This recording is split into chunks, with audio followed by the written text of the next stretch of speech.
এইটো হন্তলি বহুৰী সংযোগী দলংখন আমাক লাগে। ইয়াৰ সুবিধা হলে কি সুবিধা হ'ব আমি সকলোৱে জানো, অসুবিধা কি ফেচ কৰি আছো হাজাৰ হাজাৰ, সেইবিলাক কৈ শেষ কৰিব নোৱাৰি। কিন্তু কথাটো হ'ল আমাৰ যেটো বৰ্তমান চৰকাৰে উন্নতিৰ ক্ষেত্ৰত, উন্নয়নৰ ক্ষেত্ৰত জাতি ধৰ্ম নিৰ্বিশেষে সকলো ঠাইতে উন্নয়ন কৰি আছে। গতিকে আমি মাননীয় মুখ্যমন্ত্ৰী মহোদয়ক অনুৰোধ জনাও যে আমাৰ এইটো হন্তলি বহুৰী সংযোগী দলংখনৰ ক্ষেত্ৰত নিশ্চয় গুৰুত্ব আৰোপ কৰিব অসম চৰকাৰে, কিয়নো অসমৰ অৰ্থনৈতিক উন্নয়নৰ ক্ষেত্ৰত এই দলংখনে বিশেষ ভূমিকা পালন কৰিব। এই অঞ্চলৰ কৃষিজীৱী মানুহ যিখিনি আছে, যিখিনি মানুহে উৎপাদন কৰা শস্য হওক, যিখিনি বয় বস্তু হওক, সকলোখিনি নগৰমুখী কৰাৰ কাৰণে এই দলংখন বিশেষ গুৰুত্বপূৰ্ণ। গতিকে এইখন দলং হলে অসমৰ অৰ্থনৈতিক উন্নয়ন খুব আগুৱাই যাব আমি ভাবো। লগতে এই অঞ্চলৰ যিখিনি লাখ লাখ জনতা আছে, লাখ লাখ জনতাৰ যেটো অসুবিধা সেইটো নিশ্চয় অসম চৰকাৰে গুৰুত্ব আৰোপ কৰিব। বিশেষকৈ আমি মামা বুলি কোৱা আমাৰ মাননীয় মুখ্যমন্ত্ৰী মহোদয়ে আমাৰ এই অঞ্চলৰ যিখিনি নদী বান্ধৰ কাম যিখিনি আপোনালোকে চাই আছে, এইখন চৰকাৰে কৰি দিয়া।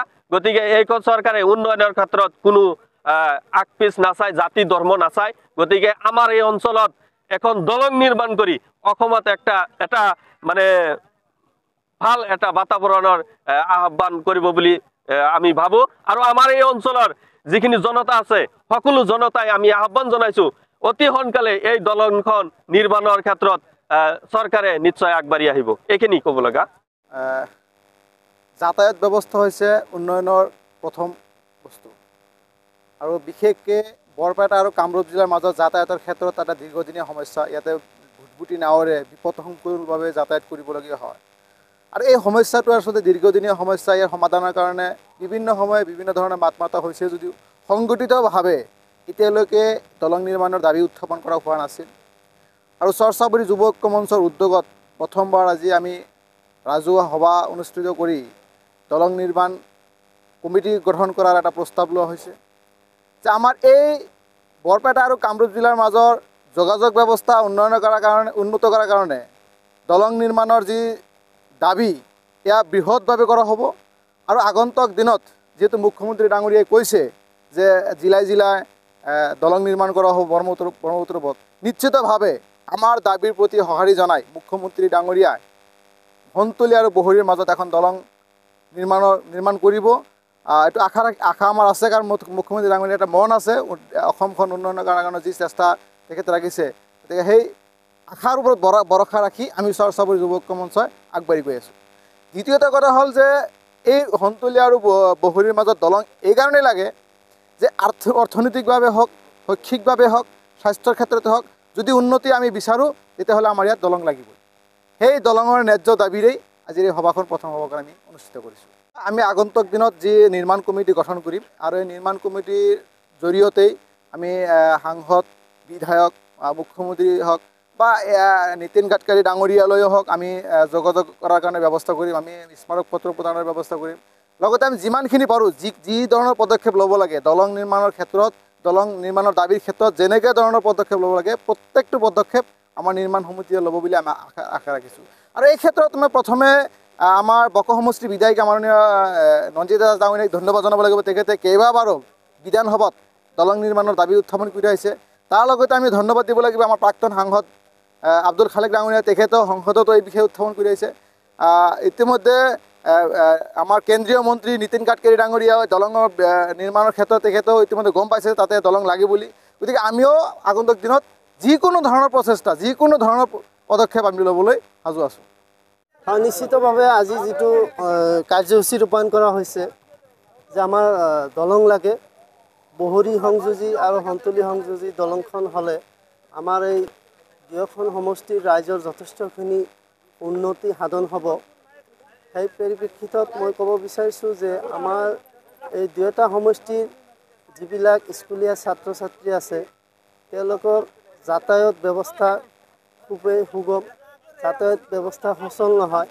গতিকে আমাৰ অৰ্থনৈতিক, স্বাস্থ্য আৰু শিক্ষাৰ ক্ষেত্ৰতো যথেষ্টখিনি উন্নতি হ'ব বুলি আমি অনুমান কৰিব পাৰোঁ। আৰু বিশেষকৈ আমাৰ এই হন্তলি পাৰঘাটৰ পৰা প্ৰতিদিনে বহৰীলৈ মিনিমাম 10,000 মানুহ যাতায়াত কৰে আৰু এই ক্ষেত্ৰত দেখা যায় যে আমাৰ মানুহবিলাকে বুটবুটি নাৱেৰে যাতায়াত কৰে আৰু এই বুটবুটি নাৱত উপযুক্ত লাইফ জেকেট নাই, কোনো ধৰণৰ সা সুবিধা নাই। গতিকে বহুত মানুহৰ জীৱন ৰিক্সত আছে আৰু তেওঁলোকৰ বহুত অসুবিধাৰ সন্মুখীন হৈছে বুলি আমি অনুভৱ কৰোঁ। এই ক্ষেত্ৰত মই অসম চৰকাৰ তথা মুখ্যমন্ত্ৰী মহোদয়ক আহ্বান জনাম, অনুৰোধ কৰি জনাওঁ যে আমাৰ এই দলংখন যদি হয়, আমাৰ এই দুয়োটা সমষ্টিৰ তথা গোটেই অসমৰ অৰ্থনৈতিক দিশটো উন্নতি হ'ব বুলি আমি অনুমান কৰিব পাৰোঁ।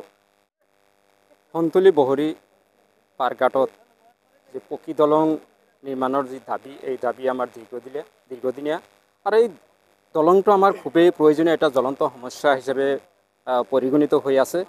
গতিকে আমি আগন্তুক দিনত আমি এটা কথাই দাবী উত্থাপন কৰিম, মাননীয় আমাৰ বিজুলী কলিতা মেধি ডাঙৰীয়া, আমাৰ মাননীয় সাংসদগৰাকী, তেখেতেও যাতে আমাৰ এই সন্তলী বহৰী পাৰঘাটত এখন RCC দলং নিৰ্মাণৰ ব্যৱস্থা গ্ৰহণ কৰে।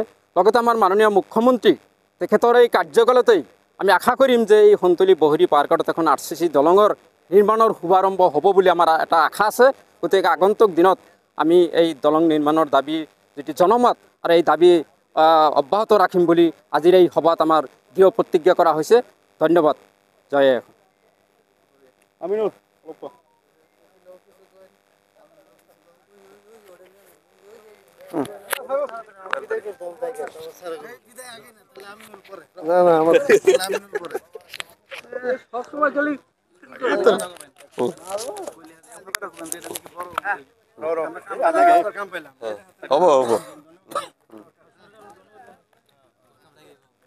ৰেডি।